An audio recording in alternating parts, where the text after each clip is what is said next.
Audio Jungle.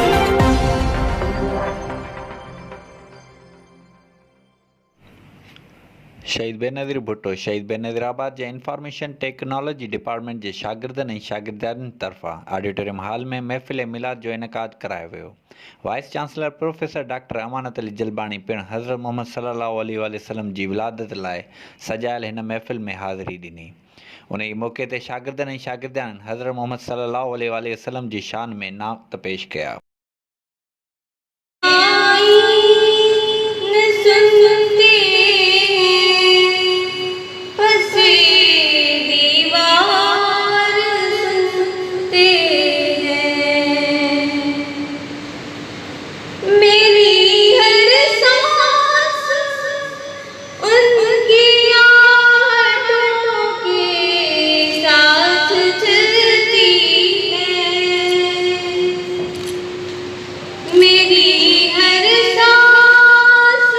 उन मौक़े ते शागिर्दनि ऐं शागिर्दियुनि हज़रत मोहम्मद सल्लल्लाहु अलैहि वसल्लम जी शान में नात पेश करे अक़ीदत जो इज़हार कयो।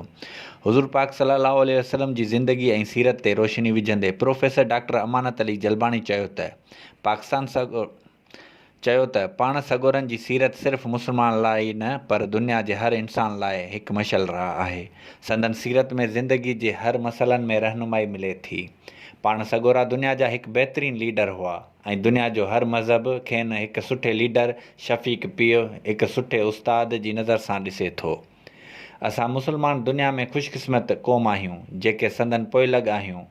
उन ई मौक़े ते डिपार्टमेंट जो चेयरमैन मेराज नबी भट्टी, अब्दुल जब्बार बिरोही, दस्तार अली चांडियो, डॉक्टर अमीर अली शाह, डॉक्टर GM सोलंकी, मंज़ूर अली सियाल ऐं ॿियनि उस्तादनि इंतज़ामी सरबराहनि पिणु वॾे तादाद में शिरकत कई। वधीक ख़बरुनि ऐं अपडेट्स लाइ ॾिसंदा रहो HR JDU न्यूज़।